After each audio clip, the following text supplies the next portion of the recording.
Je vous propose d'abord une première lecture dans l'épître de Paul aux Éphésiens, lecture très courte, chapitre 5. Le Christ a aimé l'Église, il a donné sa vie pour elle, afin de la rendre digne de Dieu, après l'avoir purifiée par sa parole comme par le bain nuptial. Il a ainsi voulu se présenter cette Église à lui-même, rayonnante de beauté, sans tache ni ride, ni aucun défaut, mais digne de Dieu et irréprochable. Et puis deux lectures dans l'Ancien Testament, d'abord dans le psaume 1, les 3 premiers versets. « Heureux l'homme qui ne marche pas selon les conseils des méchants et qui ne va pas s'asseoir sur le chemin des pécheurs, qui ne s'assied pas en compagnie des moqueurs. Toute sa joie, il la met dans la loi de l'Éternel qu'il médite jour et nuit. Il prospère comme un arbre planté près d'un courant d'eau. Il donne toujours son fruit lorsqu'en revient la saison. Son feuillage est toujours vert. Tout ce qu'il fait lui réussit. » Et la même image dans le prophète Jérémie, chapitre 17. « Béni soit l'homme qui se confie en l'Éternel et place sa confiance en l'Éternel. Il sera comme un arbre planté près d'un cours d'eau qui étend ses racines vers le ruisseau. Il ne redoute rien lorsque vient la chaleur. Ses feuilles restent toujours vertes. Il ne s'inquiète pas pendant l'année de sécheresse et il ne cesse pas de produire du fruit. » Seigneur, ta parole est la vérité. Sanctifie-nous par ta vérité. Amen. Nous le savons bien, Jésus l'a dit et l'a fait comprendre à ses disciples. « Je bâtirai mon Église. » Cette Église, il l'aime. Il l'aime jusqu'à donner sa vie pour elle. Et comme nous venons de le lire dans Éphésiens, il la veut rayonnante de beauté, digne de Dieu, irréprochable. Alors vous vous souvenez qu'en arrivant dans notre séjour, je vous ai parlé un jour de l'Église à l'image de la famille. Et le docteur Berg rappelait que la famille avait 3 caractéristiques qui sont les mêmes pour l'Église. La première, c'est que c'est un milieu affectif, c'est-à-dire un endroit, un lieu où l'on aime et où l'on est aimé. La deuxième caractéristique, c'est que c'est un milieu abrité. C'est un havre de paix qui n'est pas en proie aux luttes intestines. Et puis en troisième lieu, c'est un milieu hétérogène. Un mot peut-être un peu curieux, mais qui veut simplement dire que c'est un lieu où Dieu conjugue les harmonieuses différences.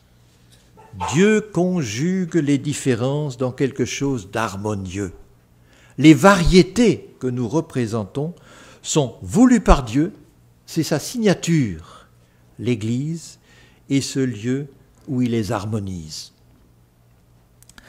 Alors je voudrais aujourd'hui prolonger cette réflexion sur l'Église, mais pour parler des membres, de ceux qui la composent. Si vous voulez, je vais passer de la forêt aux arbres. Effectivement, pour faire une église, il faut des chrétiens. De la même manière qu'il faut des chanteurs pour faire une chorale, un orchestre a besoin de musiciens comme l'armée a besoin de soldats. Et si la forêt, c'est l'Église, l'arbre, ce sont les chrétiens. C'est aussi simple que cela. Il n'y a pas de forêt sans arbre. Il n'y a pas d'église sans chrétiens. Mais remarquez une chose, la grandeur, la force, la beauté de la forêt n'est autre que celle de ses arbres. avec des arbres rachitiques, avec des arbres clairsemés, à moitié arrachés, avec des branches cassées, vous ne ferez jamais une belle forêt.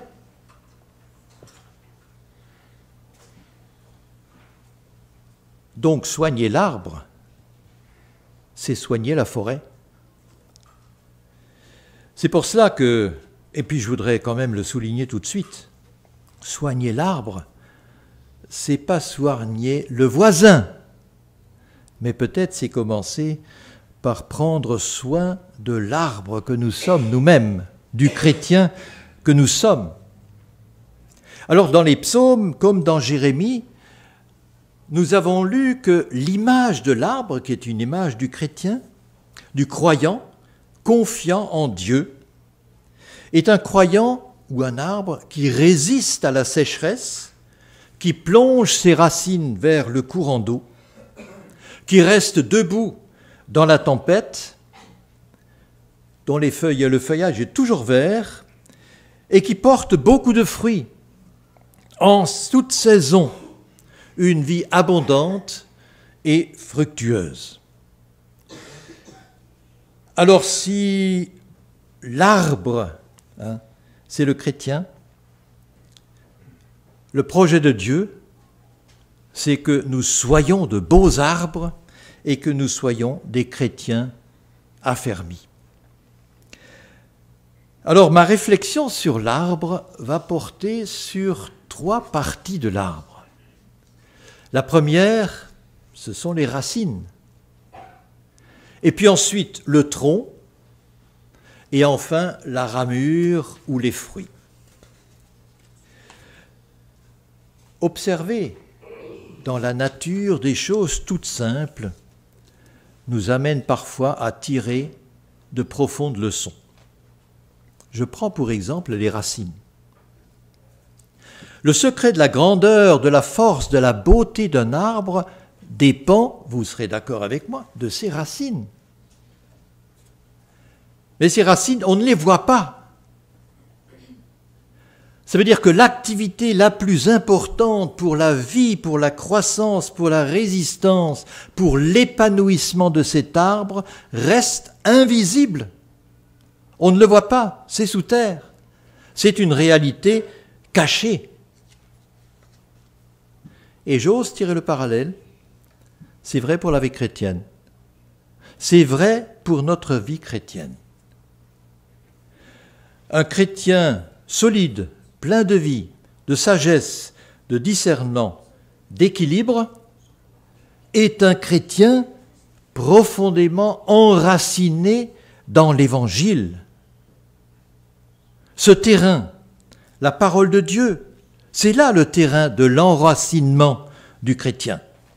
C'est là que nous apprenons à connaître Dieu, un Dieu qui se révèle. C'est là que nous découvrons que nous sommes aimés de Dieu, invités à accueillir son pardon, sa vie. C'est là que nous découvrons qu'il nous adopte comme ses enfants et qu'il fait de nous ses disciples.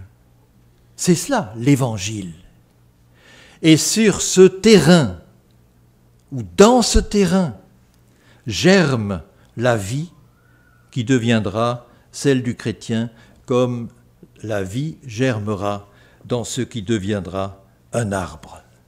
Un arbre qui grandit, qui devient effectivement un arbre et qui porte son fruit.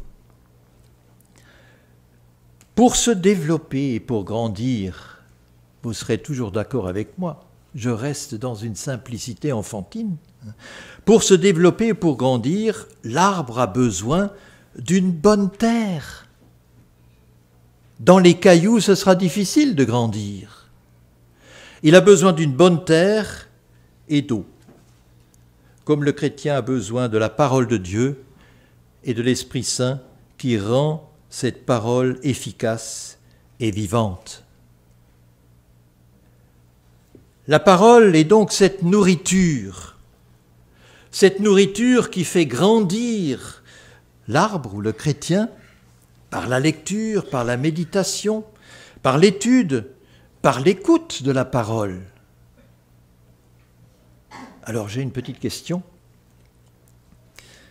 j'ai vu quand même, je me suis aperçu que les Canadiens, les Québécois mangent beaucoup. Vous mangez combien de fois par semaine? Posez pas la question par semaine. C'est 3 fois par jour. Et vous nourrissez votre arbre, votre vie chrétienne, combien de fois par semaine? Est-ce que je peux dire par jour? Vous savez, dans nombre de nos églises, et c'est malheureux de le constater, la fréquentation quotidienne de l'Écriture devient de plus en plus rare. Alors heureusement, vous avez Stéphane, parce que son casse-croûte, il peut durer toute la semaine. Mais la nature nous apprend quand même que pour grandir, il faut se nourrir. Pour grandir dans la parole de Dieu, il faut laisser les racines grandir pour qu'elles puissent se développer. Et savez-vous, une deuxième petite remarque que je fais, c'est des petites remarques que je fais, hein. La deuxième que je ferai, c'est que la graine, la plantule, la plante et l'arbre sont seuls à pouvoir développer les racines. C'est la plante elle-même qui développe les racines. Ce n'est ni le terreau, ni l'eau qui produisent ces racines. Ça veut dire que vos racines dans la parole de Dieu, c'est votre job. C'est à nous de les développer et de les faire grandir. Personne ne peut nous donner ses racines à lui. Et c'est quoi les racines? Les racines, je dirais, c'est notre vie intérieure. Notre vie intérieure est cachée. C'est ce jardin secret de l'écoute et de l'obéissance à Dieu. C'est cette communion intime que nous avons avec Dieu. C'est notre vie de prière, notre relation personnelle avec Dieu. Et ces racines-là, il n'y a que vous qui puissiez les développer. Il n'y a que vous qui puissiez les faire grandir. C'est votre choix, c'est votre responsabilité et c'est votre job. Pour devenir un chrétien adulte, c'est à vous que revient le travail. Dieu fera le reste, mais c'est à vous de développer cette vie intérieure de communion avec Dieu, d'écoute de sa parole et d'obéissance. Un petit mot sur le tronc. La particularité de l'arbre par rapport aux autres plantes, c'est que ses racines donnent naissance à une tige qui devient un tronc, qui devient des branches, qui portent des feuilles et qui portent des fruits. Alors j'ai consulté mon ami Jean-Pierre, le spécialiste en arboriculture, et à côté de lui, l'arboriculture elle-même, qui attribue 3 rôles particuliers au tronc. Le premier, c'est un rôle mécanique. C'est le tronc qui doit supporter, qui doit porter les branches et les feuilles et les fruits.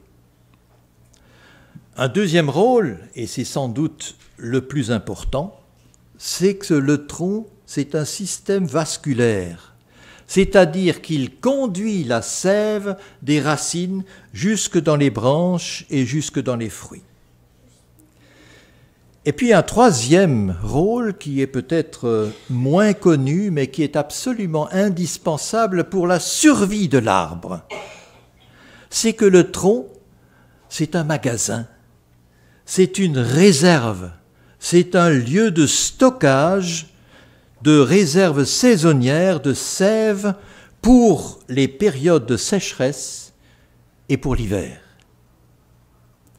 Alors c'est assez formidable d'imaginer quel peut être ce tronc pour le chrétien si l'arbre, c'est l'image du chrétien. Il me semble qu'on pourrait dire le tronc, c'est l'expérience, ou c'est l'expertise, comme on dit ici. Ça veut dire les talents innés ou cachés, les dons, les capacités, cette connaissance de l'Écriture, cette connaissance de Dieu, cette connaissance du pardon, du projet de salut, de la présence de Dieu. C'est la compréhension de sa grâce, la compréhension du monde et du prochain, le discernement, la foi éprouvée, c'est tout cela. Et c'est cela qui porte, qui supporte le chrétien dans sa vie de foi, qui fait remonter la sève jusque dans les branches et jusque dans les fruits. C'est ce tronc qui alimente et qui nourrit la vie chrétienne de tous les jours, qui emmagasine aussi des choses pour les périodes de sécheresse ou pour les périodes de l'épreuve, et qui les restitue aux branches. Deuxième petite remarque sur le tronc, c'est que le tronc ne vit pas pour lui-même. Il est là pour porter la ramure et pour porter les fruits et pour être ce canal entre les racines et les fruits. Alors si ce tronc, c'est par exemple notre connaissance de la parole de Dieu, cette connaissance n'a de raison d'être que si elle sert à alimenter la vie chrétienne.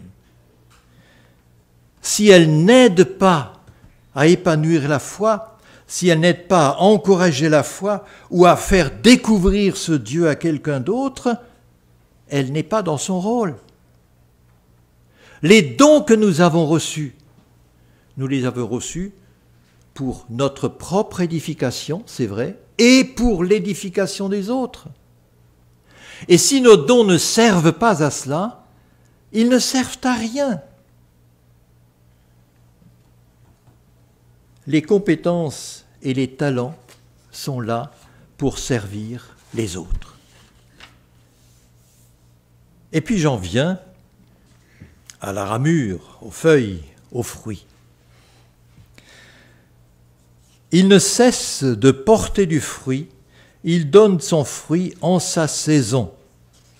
Vous savez, avant de partir ce printemps, j'ai planté des pommiers sur notre petit jardin.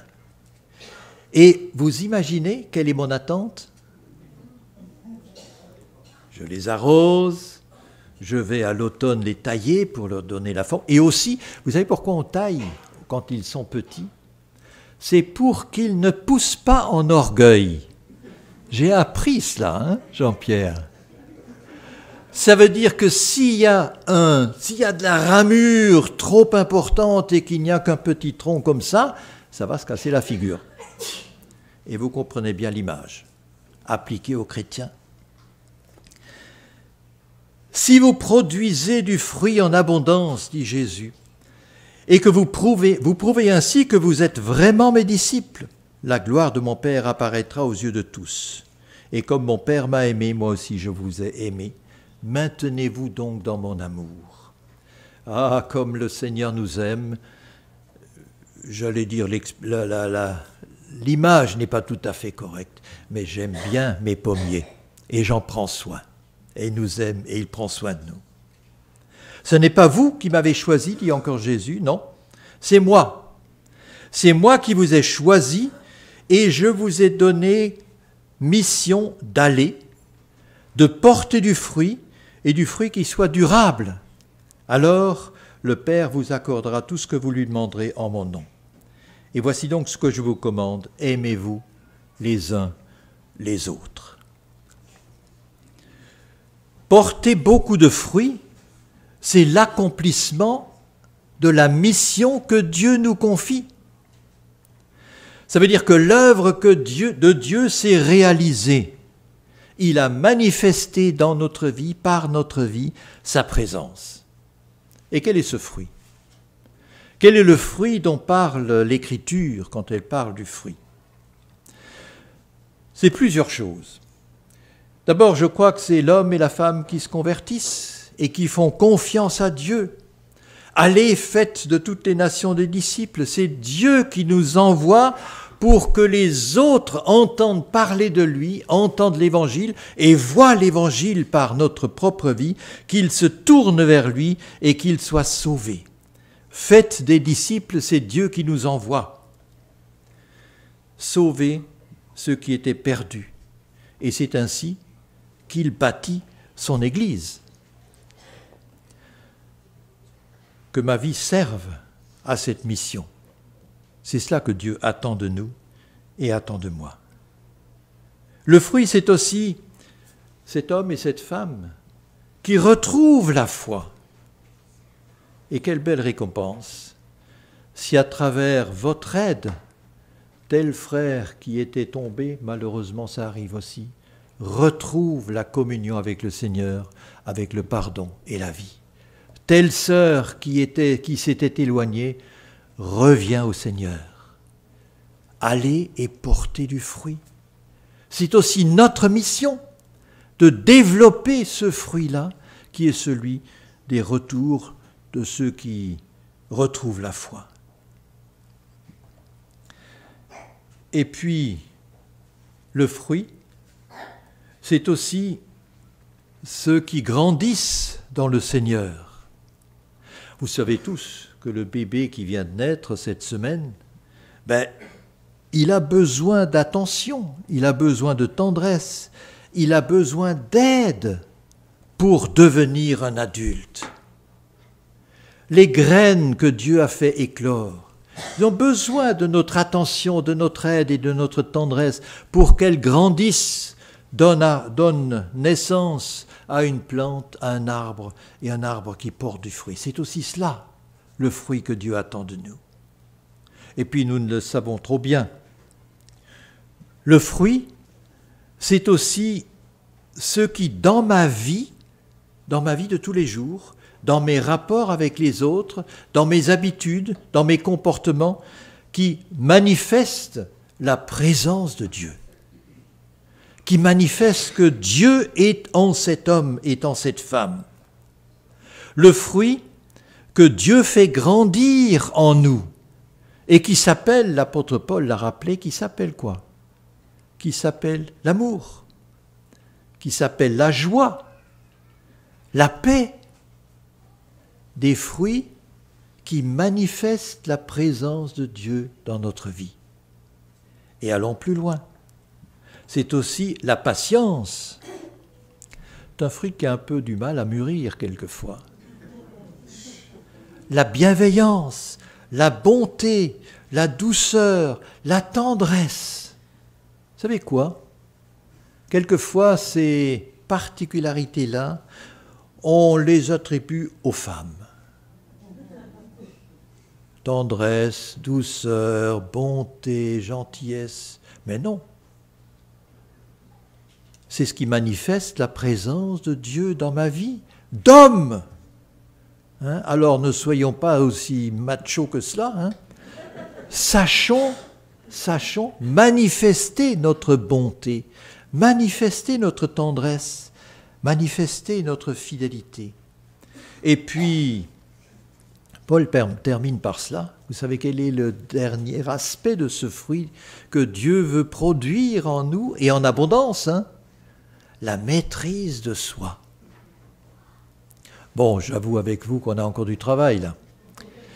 Mais c'est ce fruit que Dieu veut nous voir porter et porter en abondance. Et j'aime une expression du psaume lorsqu'il dit « en sa saison ». Et je trouve que c'est formidablement encourageant pour nous.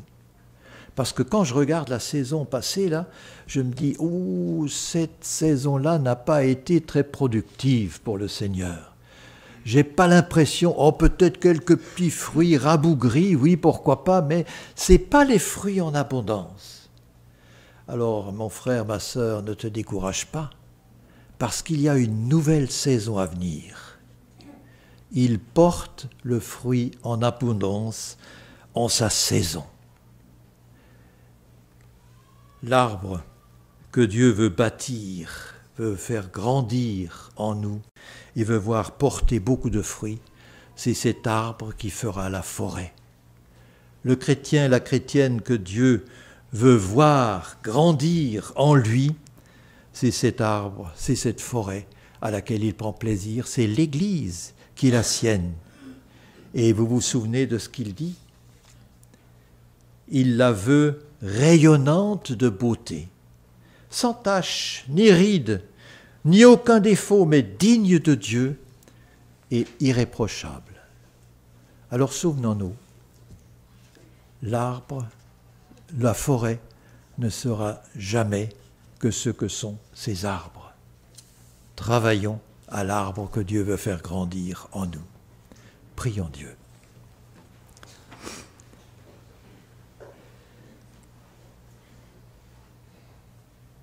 Seigneur, merci parce que tu as de beaux projets pour nous, pour notre vie personnelle, comme pour la vie de l'Église. Et pour notre vie personnelle, Seigneur, nous te prions pour que nous sachions toujours étendre davantage nos racines dans ce terreau profond, arrosé par ton esprit. Nous te prions, Seigneur, pour que les qualités, les capacités, l'expertise que tu nous donnes de toi et de la vie avec toi servent encore à nous faire grandir et à faire grandir les autres. Que nous portions du fruit en abondance pour ta seule gloire, nous t'en prions. Et cette Église que nous sommes ici à Renaissance, Seigneur, tu la veux belle, sans rides ni taches, digne de toi. Alors fais ton œuvre dans nos cœurs et dans cette Église, nous t'en prions. En ton nom.